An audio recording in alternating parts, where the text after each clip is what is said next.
Today we are breaking down exactly why protecting your identity matters for everyone. Yes, even you with the bad credit score or a negative balance in your bank account. And don't worry, this is not going to be a super technical deep dive.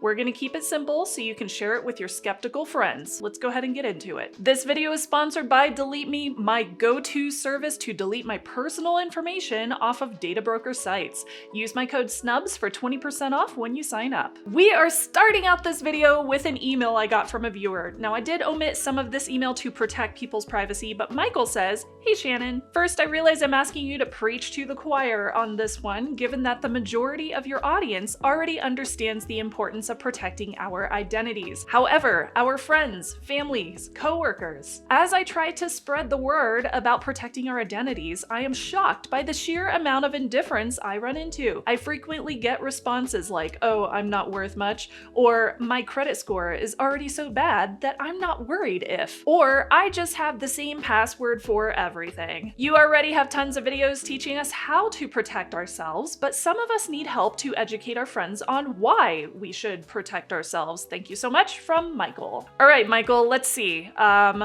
I'm not worth hacking. I've heard that one too. My credit score is already so bad, so who cares? I use the same password for everything and I've never had a problem. This just seems like too much work. What else have I heard? Oh, I have nothing to hide. yeah, I've heard them all too, Michael.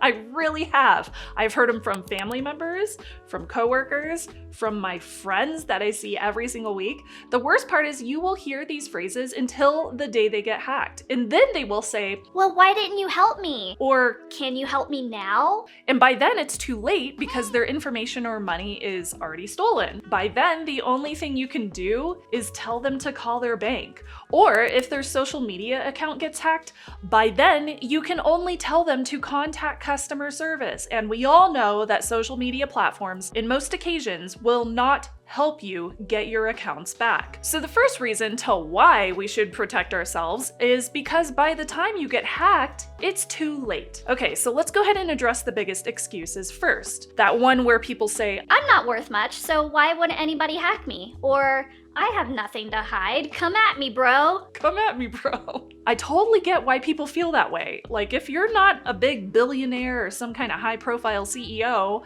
why would anybody care about your bank account? It's not going to be worth as much as one of those people. But here's the thing. Hackers don't actually care how much money you currently have.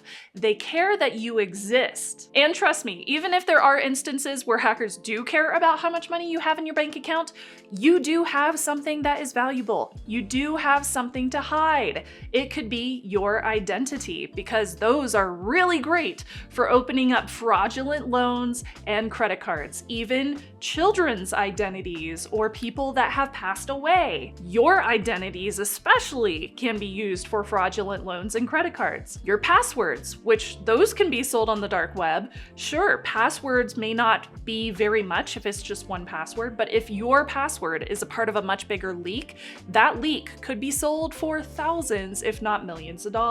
Your social security number for tax fraud, for government benefit scams. Let's say you're expecting a refund from the IRS. Do you want that check to come in the mail? Do you want it to be directly deposited into your bank account? You probably do, so you don't want somebody else claiming that tax refund and pretending to be you. Prime example, your email. Your email is the place where you get emails that are sent to you to reset passwords. So if your email gets hacked, somebody could reset the passwords for all of your other accounts and take over all of those accounts all at once. Even your medical records, because yeah, people buy stolen health data in a lot of different health industries, insurance, hospitals. A lot of those have gotten hacked in the past few years. So for real, take these examples. I have real solid examples. There's a junior doctor from London, her name's Kirsten. She discovered that somebody had used her personal info to open a fraudulent phone contract, resulting in £589 in debt.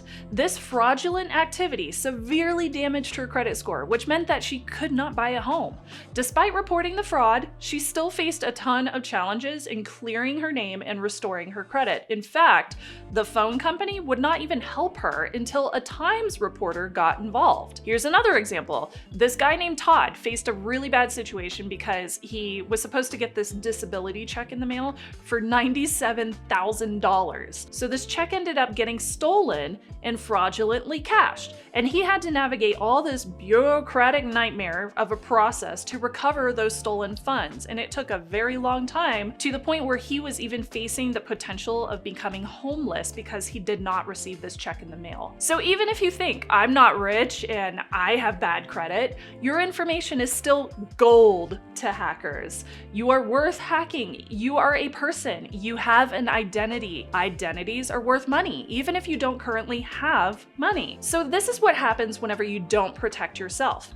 Your bank account could get drained. Even if you only have like 50 bucks in there, a malicious actor could still use your card information to buy things and commit fraud in your name. They could also push your bank account into a negative balance, leading to you being hit with the fees, a lower credit, defaults reported in your name, denial of future loans, and all of that could be a huge headache to clear, and it could take years. And you think your credit is bad now, try getting denied for a car or an apartment because somebody took out a loan in your name. Every single time your credit is hit with a hard check, that can negatively impact your score. So it's like a domino effect of impacts that take months, if not years, to clear up. So when this happens, because apparently we have all the time on our hands to do all this stuff, you become the investigative researcher and the tech support for your own hacked self.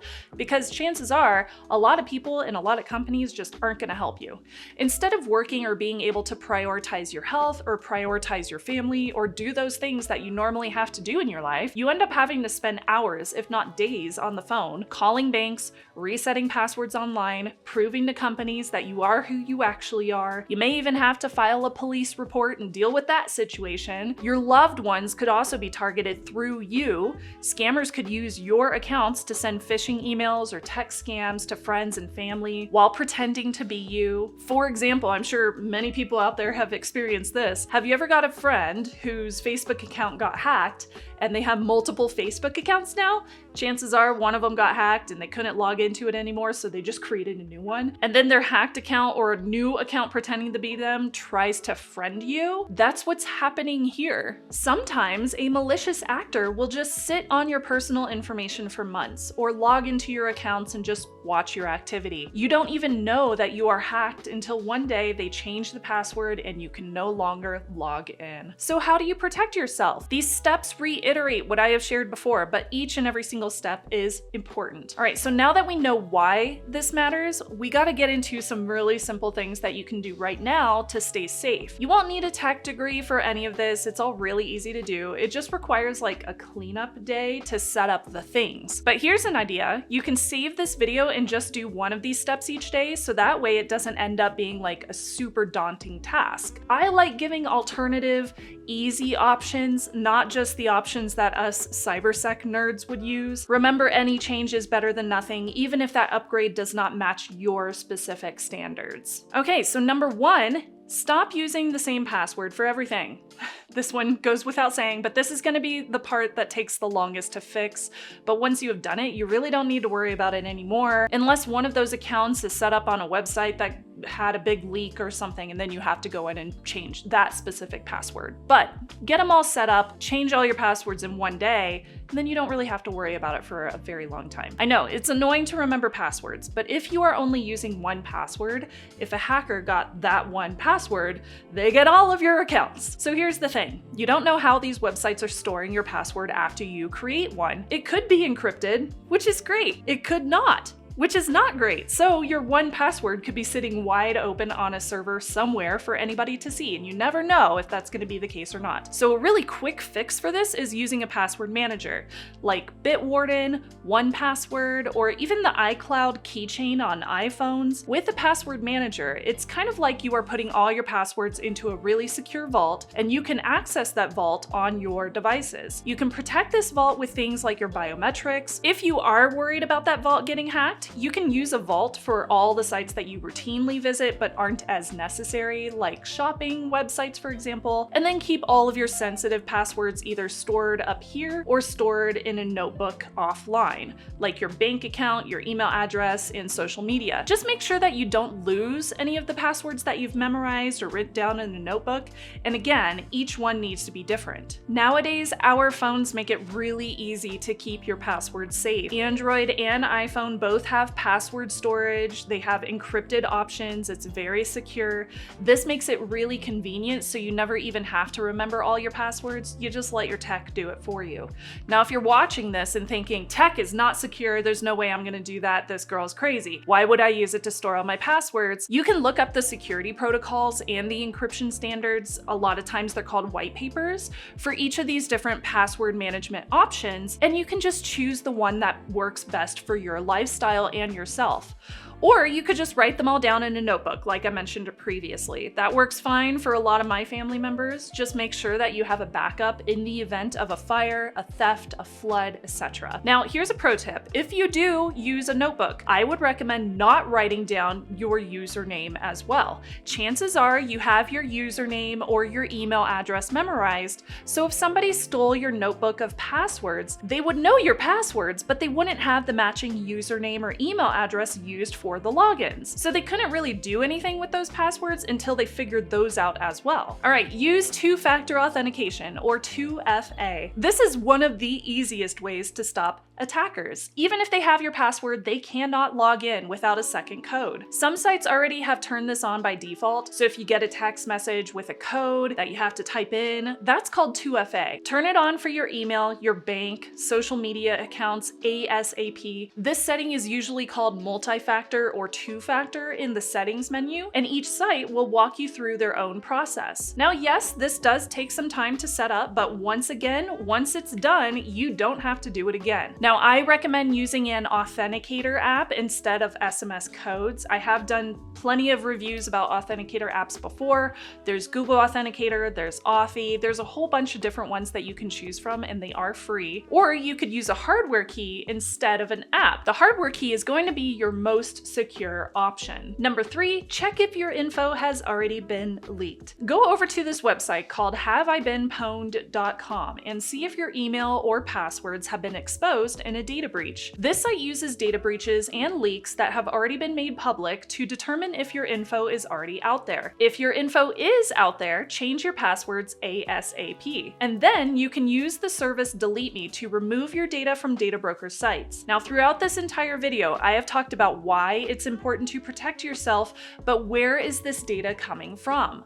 A lot of times it's probably data brokers. These are super sus websites that collect information about you and they make it publicly accessible. Information that is used to steal your identity, like your full legal name, your age and your birth date, your address, phone number, your email, and more, are posted on these sites. Is it creepy? Absolutely. Is it invasive? Yes, but it's also inherently creating easy ways for hackers to find your data. DeleteMe helps remove this data. You sign up with an account on the DeleteMe website, tell them what info you want them to search for, and they go out and they do the painstaking work to find your info, then send formal opt-out requests to each and every data broker site in their list to remove your information. Since data brokers commonly republish information, DeleteMe routinely searches for your data to remove all of it as well. I just got my newest report from DeleteMe and they reviewed over 6,000 listings, they removed 23 matches, and they saved me over 200 hours of work. So if you are ready to take the next step in your online privacy, get the data broker weight off of your shoulders, I have a really sweet coupon code just for my viewers.